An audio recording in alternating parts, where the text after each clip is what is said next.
You may be seated. All right, all parties are present. I'm going to read the sentence of the court into the record at this time.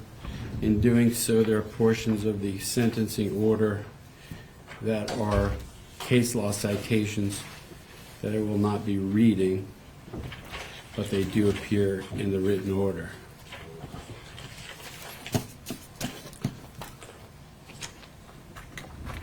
Police found the body of 23-year-old Tanya Wise face down in a culvert ditch on the side of the road in a remote rural area of St. Lucie County. She suffered a significant blunt trauma blow to her skull, fracturing it and causing internal injury to her brain. Her throat had been cut. There were 2 deep lacerations on her neck, going right down to the bone. One from the midpoint of her throat to just under her right ear, and the other from the middle of her throat to her collarbone. The medical examiner could not specify the sequence of the injuries. Therefore, the degree to which Tanya experienced terror from this horrific murder could not be proven. The blow to her head was so devastating that if it was the first blow, it would likely have rendered her unconscious and in and of itself could have caused death. The slashing of her throat was so violent, deep and penetrating that it, in and of itself, was a fatal injury. There were no defensive wounds found on her body. Tanya was in the very late stages of pregnancy of a baby boy whom she was going to name Josiah. DNA analysis proved the defendant to be the boy's father. As a result of her murder, the baby also passed. The defendant, a man in his 40s, plotted and planned her murder for days. His days of planning and plotting were caught on audio and video. Would you please silence your phones? He drove a garbage truck for a living. The trucking company had installed recording devices in all of its trucks for liability purposes. His working companion on the truck was his nephew, Eric Alvarado. As reflected on the recordings, he told his nephew that Tanya Wise was going to destroy his life by exposing their illicit affair and the resulting pregnancy to the defendant's wife. Well in advance of her murder, he chose a location to kill her and dispose of her body. The location was along the street path of his garbage truck work route. After the murder, he recounted the events to his nephew, telling him how he covered it up. In planning the murder and recounting it, he did so in a remarkably callous, carefree, and nonchalant way. When police later interviewed him, he feigned surprise to hear of her murder. He claimed he only knew Tanya as an acquaintance and never had sex with her. He completely denied the possibility that the baby boy was his child. The jury convicted the defendant of the first-degree murder of Tanya Wise and the first-degree murder of her unborn child, Josiah. Unanimously, the jury made a written finding of the existence of the following statutory aggravating factors. 1, as to both victims, pursuant to section 921.1416B, that the defendant was previously or contemporaneously convicted of another capital felony or of a felony involving the use or threat of violence to the person, which, respective to each count, is based on the contemporaneous conviction as to the victim involved in the other count. 2. As to both victims, Section 921.1416I, that the capital felony was a homicide and was committed in a cold, calculated, and premeditated manner without any pretense of moral or legal justification. 3. As to the unborn child, Section 921.1416L, that the victim of the capital felony was a person less than 12 years of age. By a vote of 8-4, the jury recommended a sentence of death as to the murder of Tanya Wise. Also, by a vote of 8-4, the jury recommended a sentence of death as to the murder of Tanya Wise's unborn child, Josiah.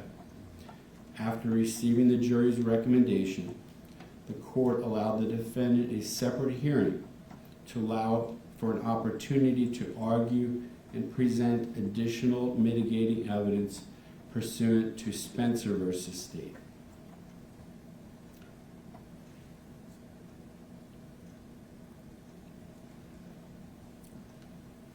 Weighing of aggravating factors as to the murder of Tanya Wise. Pursuant to Section 921.141(6)b, the defendant was previously convicted of another capital felony for or threat of violence to the person, which, respective to each count, is based on the contemporaneous conviction as to the victim involved in the other count. This aggravating factor was established as a matter of law as to each victim by virtue of the jury's convictions for 2 capital murders. Violent felonies committed contemporaneously with a capital crime can qualify under the prior violent felony aggravator, where, as here, the criminal episode involved multiple victims. The prior violent felony conviction aggravator is one of the most weighty in Florida's sentencing scheme. The court assesses its weight as to Tanya Wise as follows. To understand how weighty this aggravating factor is in this case, it is noteworthy that this aggravating factor could be satisfied if the defendant had premeditated the murder of one person, but simultaneously and spontaneously committed a violent felony upon another person, such as an aggravated assault or aggravated battery. But here, there are 2 simultaneous premeditated murders. This is the much more extreme scenario in which this aggravator can be established. Therefore, it is entitled to very great weight. The court affords it very great weight as to Tanya Wise. Pursuant to Section 921.1416I, the capital felony was a homicide and was committed in a cold, calculated, and premeditated manner without any pretense of moral or legal justification. The cold, calculated, and premeditated aggravating factor focuses on whether the defendant had a careful plan or prearranged design to commit murder before the fatal incident. Calm reflection is often involved. The evidence of calm, cool reflection and planning, well beyond what is required for premeditated murder, is overwhelming in this case, and the court finds it proven beyond a reasonable doubt. To maximize the chances of avoiding detection, the defendant coldly contemplated in advance every aspect of these murders, including the location and method of killing. He did so in a remarkably callous, carefree, and nonchalant way. As to Tanya Wise, the aggravating factor is entitled to very great weight. weighing of aggravating factors as to the murder of the unborn child of Tanya Wise. Pursuant to Section 921.141(6)b, the defendant was previously convicted of another capital felony or of a felony involving the use or threat of violence to the person, which, respective to each count, is based on the contemporaneous conviction as to the victim involved in the other count. As to the unborn child, the court's analysis of the weight of this aggravating factor is the same as to the murder of Tanya Wise. The court affords it very great weight as to the unborn child. Section 921.1416I, the capital felony, was a homicide and was committed in a cold, calculated, and premeditated manner without any pretense of moral or legal justification. As to the unborn child, the court's analysis of the weight of this aggravating factor is the same as it relates to the murder of Tanya Wise. As to the unborn child, the aggravating factor is entitled to very great weight. Section 921.1416L, the victim of the capital felony was a person less than 12 years of age. The court finds this factor proven beyond a reasonable doubt. The child in this case was unborn, yet fully formed and about to be born within days. The premeditated murder of this baby deprived him of ever experiencing life outside of the womb. The premeditated murder of an unborn, fully formed human being still in the mother's womb, about to be born within days, is by its nature extremely abhorrent, reprehensible, and strikingly revealing of a malevolent mind. The court affords this aggravating factor very great weight.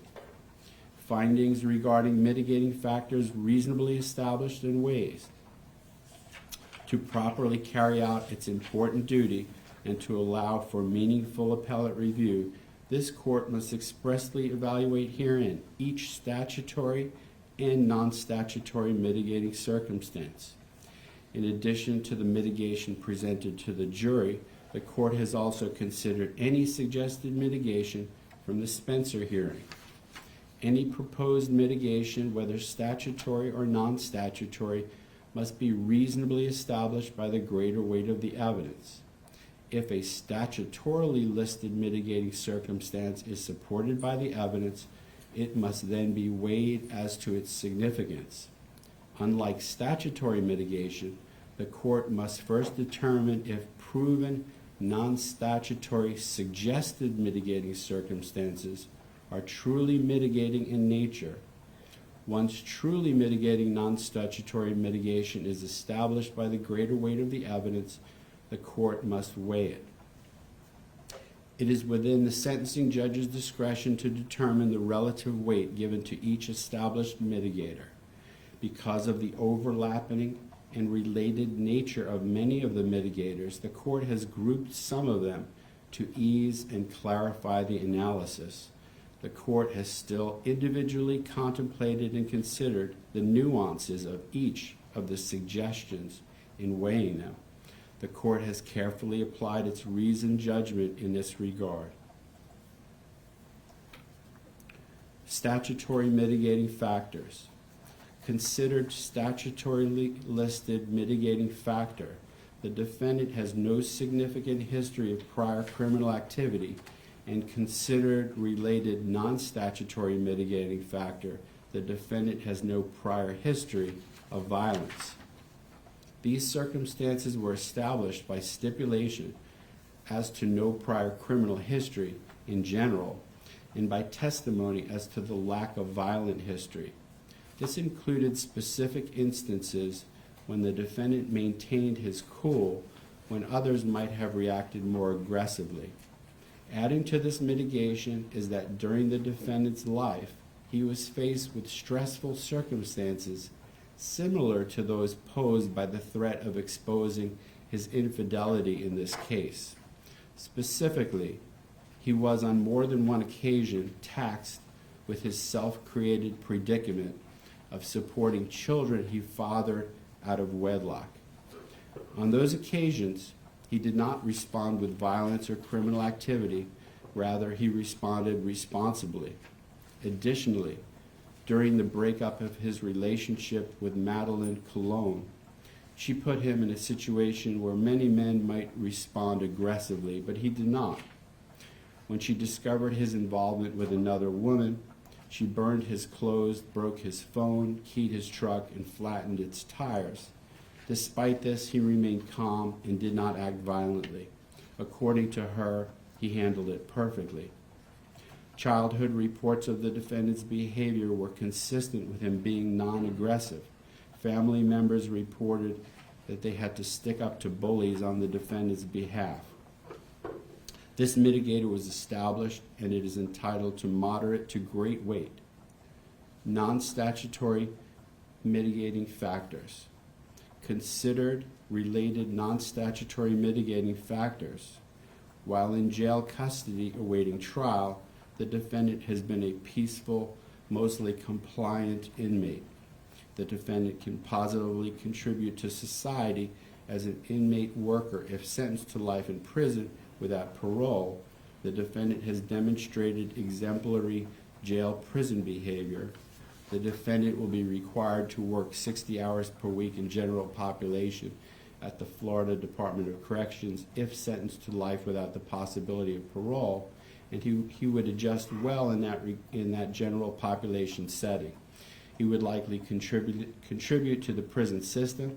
The defendant poses no danger to prison, jail staff, or inmates. The defendant will be completely incapacitated and pose no danger to the community with a sentence of life without the possibility of parole. As listed by the defense, the defendant, quote, can be redeemed, unquote, which the court takes to mean that he would prove to be a good inmate. Since his arrest in 2018 for these murders, while in the county jail, the defendant has only committed 3 disciplinary violations, and they were all minor and virtually insignificant in nature. He's had no fights with other inmates or violent encounters with guards. The testimony did credibly establish a significant probability that the defendant would be a model prisoner if placed in general population. The defendant's personality and work skill set would suit him well in general population. The court finds these mitigators to be proven and affords them moderate weight. Considered non-statutory mitigating factor. During a previous romantic relationship with Lucinda Cook, the defendant acted like a gentleman and was nonviolent in the face of instigating behavior by Ms. Cook. Ms. Cook was a gas station attendant and the mother of 3 young children when she started dating the defendant approximately 10 years before the murders. They dated for a year and then lived together for a short time. When she met the defendant, she had just come out of an abusive relationship and as a result was impatient and verbally abusive to the defendant. There came a time when she decided to end her relationship with the defendant for reasons unknown to the court. During the term of their relationship, she described the defendant as acting gentlemanly to her and her children. Her children were fond of him. The defendant made her and her children feel safe. According to her, despite his model gentlemanly behavior, she found fault with everything he did and argued with him for essentially no reason. She described that during their time together, it was common for other women with whom he was also romantically involved to come around her and cause problems. She went out of her way to emphasize that this was no fault of the defendant. When she decided it was time for him to leave their relationship and presumably their domicile, she pushed and damaged his fancy motorcycle and spat in his face. Despite her aggravating behavior, he never argued, got mad, or did anything to retaliate. She never saw him act violently, even though he was apparently employed at that time as a club bouncer. To the contrary, rather than describe him as violent or ill-tempered, she described him as behaving, quote, like a clown, unquote. She never saw him angry enough, quote, to do something, unquote. She described him as exemplary and that in hindsight she should have treated him better. On cross-examination, she conceded that since the time of their separation she avoided all contact with him. However, recently his family persisted in making phone calls to her in an effort to make her come forward as a character witness for him. Her first contact with the defendant after their separation was approximately a month prior to trial. The court's conclusion regarding this witness and what her testimony establishes is as follows. Her overall credibility is low. The court believes she exaggerated the truth. However, there is enough truth in her testimony such that she established this mitigating factor. The weight of the mitigating factor is reflective of the source that established it, her testimony. Therefore, the court affords it moderate weight. Considered non-statutory mitigating factor. The defendant was abandoned by his father as a child. At trial, there was scant evidence of this other than a mention that the defendant, quote, never really spoke to his dad, unquote, by Miss Cologne. There was also testimony from Joanne Stone that the defendant's father was a bus driver and apparently lived with him in Bridgeport, Connecticut. However, the Spencer hearing evidence established that the defendant's father moved out and played an insignificant role in raising him. Therefore, the court finds this mitigator to be proven and affords it little weight. Considered related non-statutory mitigating factors. The defendant was raised in chronic poverty. The defendant left school early and lacked the opportunity to complete his education. The defendant was resilient and overcame his lack of education through consistent work ethic. The defendant began working and earning money to help support his family at a young age.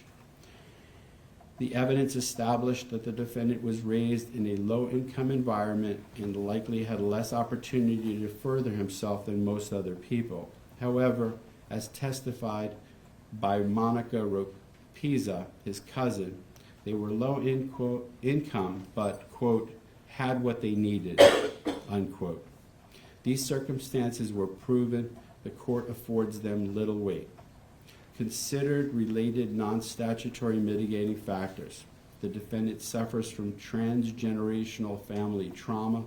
The defendant experienced chronic exposure to trauma during his childhood. The defendant's mother had a traumatic upbringing because she was abandoned by her father, causing her to leave school. When she was only 15 years old, she got pregnant with a son who died in her arms from illness about a year after birth. Naturally, the death of her son was traumatic for her. The defendant's father was older than she, making their relationship illegal. After the death of her first son, at 17 years of age, she became pregnant with the defendant. The defendant was raised in a low-income, crime-ridden neighborhood. Early into his life, his parents separated from each other. His father was largely absent, but did live nearby. At some point during his youth, the defendant's mother developed a drinking problem. This caused her, to some degree, as a single mother, to be emotionally or physically unavailable to him. The defendant did have a large extended family immediately available to him. Some of them were drinkers too. His aunts, who lived in his public housing project, to some degree helped raise him. There was broad, general, non-convincing testimony that the family was exposed to, quote, drug dealers, fights, and crazy people, unquote. The court finds these mitigators proven and assigns them little weight. Considered non-statutory mitigating factors. The defendant has established and maintains long-term, substantive, meaningful relationship with friends. The defendant has established and maintains close family bonds, relationships with his cousins. The defendant has maintained a close relationship with his mother.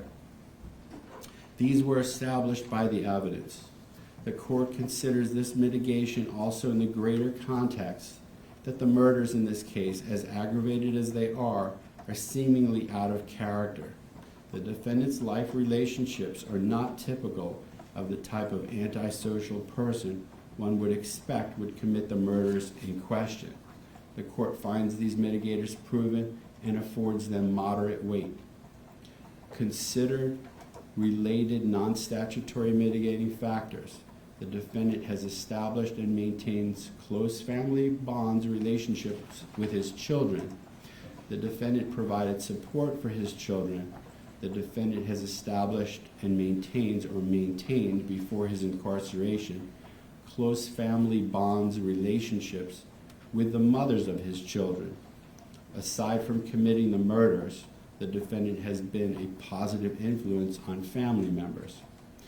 The court finds these mitigators proven. There is a huge contradiction between how the defendant responded to the prospect of fathering his child to be born of Tanya Weiss and how he supported his other children.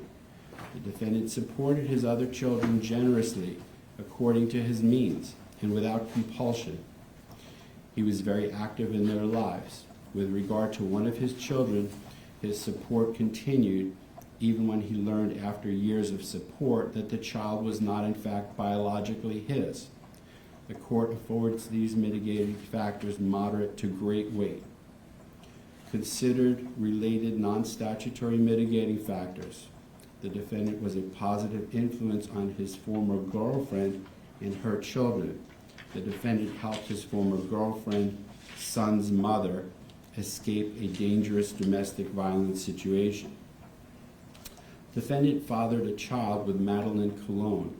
His relationship with her was short-lived due to his two-timing.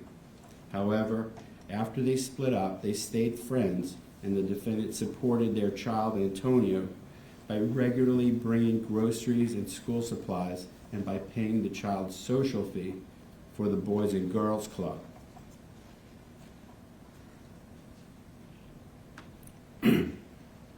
Madeline had just come out of a violent domestic relationship. The defendant's calm presence assisted her in transitioning from the trauma of her prior situation. He made her and her son feel secure. The court finds these mitigators to be proven and affords them moderate weight. Considered non-statutory mitigating factor. The indirect effect of racism against Puerto Rican Americans on the defendant. The existence of racism of this nature, no doubt at some point in his life, filtered down to the defendant. However, there were no direct instances of discrimination or racist behavior directly pointed at the defendant. The court finds this to be proven and affords it very little weight. Considered related non-statutory mitigating factors. The defendant has always been a hard worker in manual labor fields such as furniture delivery and security work. The defendant has always been self-supporting, not a drain on society. There was scant evidence of the exact nature of the defendant's jobs over the years. However, the record is overall consistent with him being a hard-working, contributing member of society. The court finds these circumstances to be proven and affords them little weight. Considered non-statutory mitigating factor. The defendant escaped a high-crime, high-poverty area, independently moving to Florida when he was just 15 or 16 years old. The defendant exhibited resiliency in overcoming early life challenges. The evidence does establish these circumstances. However, there were no credible direct instances proven of the defendant personally witnessing any extreme violence such as gang violence. There was no strong evidence of the negative effects of living in a low-income environment. The court affords these mitigating factors little weight. Considered non-statutory mitigating factor, the defendant exhibited excellent courtroom behavior. Overall, the defendant was well behaved during the trial process. However, when the court received their sentencing recommendation verdict from the jury, when his conduct counted the most, the undersigned did observe the defendant expressing his disagreement to the jury.